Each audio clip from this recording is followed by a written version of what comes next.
Hello friends, welcome back. Self education crash course की ओर से आपका स्वागत है। यदि आप लोगों ने अभी तक हमारे चैनल को सब्सक्राइब नहीं किया है तो चैनल को सब्सक्राइब करें और बेल आइकन पर क्लिक करें।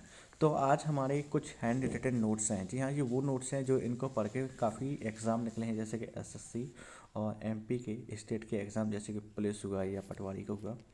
तो वही नोट्स हैं, वही के आपके साथ रिविज़न करेंगे। तो चलिए हम स्टार्ट करते हैं आज के इस सेशन को।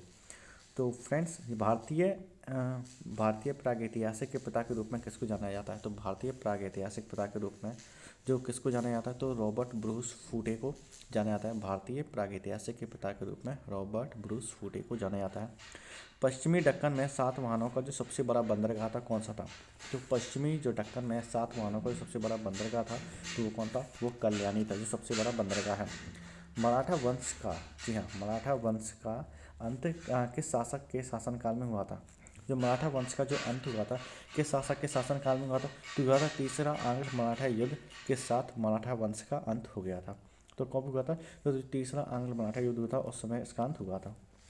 वह कौन सा अधिनियम था जिसने भारत में सत्ता ब्रिटिश ईस्ट इंडिया कंपनी से ब्रिटिश क्राउन में स्थानांतरित की थी?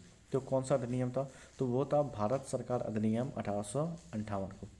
और 1857 को स्वतंत्रता संग्राम का जो पहली लड़ाई हुई थी। न्यायिक समीक्षा की जो प्रणाली है प्रचलित है, जो न्यायिक समीक्षा की जो प्रणाली है किस देश में? तो न्यायिक समीक्षा की जो प्रणाली है इंडिया और यूएसए दोनों में ही प्रचलित है। भारतीय स्वतंत्रता संग्राम के दौरान यंग इंडिया समाचार पत्र किसने प्रकाशित किया था?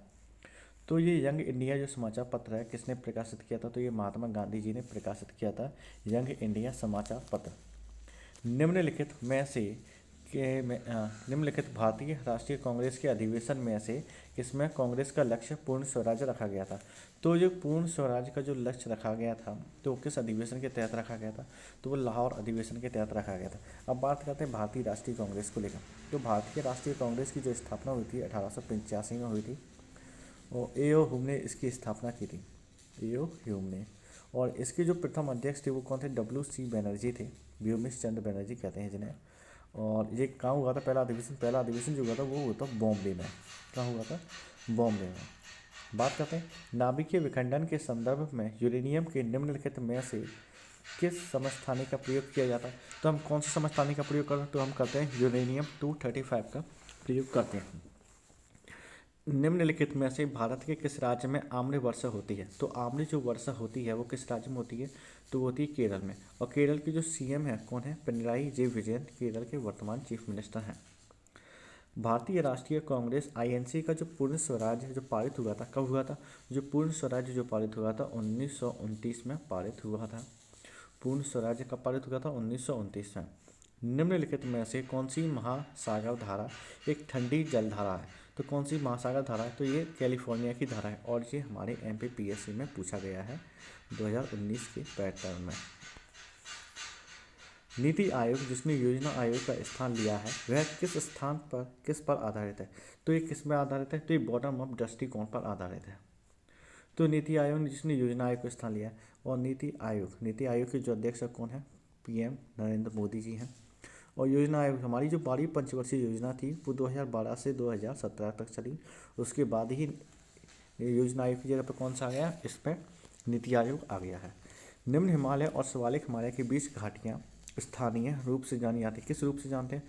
तो इसको हम टून नाम से जानते हैं। बौद्ध संघ के लिए बनाए गए नियमों को किस संग्रह में लिपिबद्ध किया गया है? तो किस संग्रह में लिपिबद्ध किया गया? तो विनय पिटक।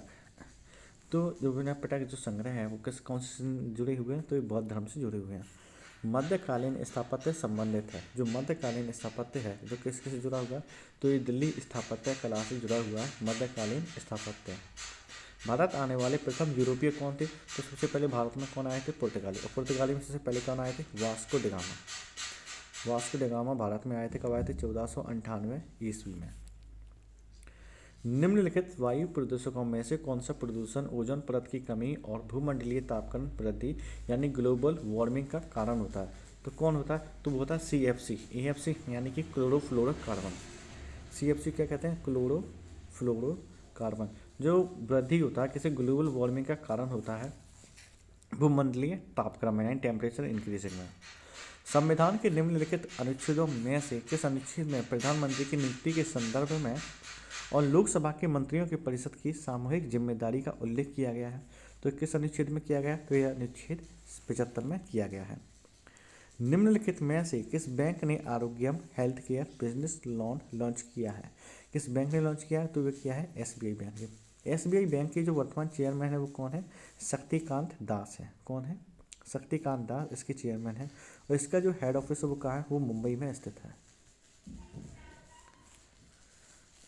बायो रिमेडिएशन एक तकनीक है। क्या है? ये एक तकनीक है जो एक तकनीक को बड़े पैमाने पर उपयोग किसके नियंत्रण के लिए किया जाता है?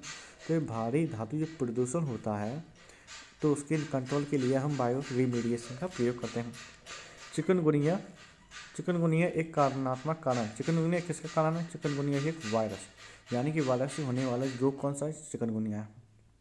उपराष्ट्रपति के संबंध में अनुच्छेद 67 आपसे पूछा जाए कि आर्टिकल जो 67 है वो काय से जुड़ा हुआ है? तो ये उपराष्ट्रपति के कार्यकाल से जुड़ा हुआ है आर्टिकल 67।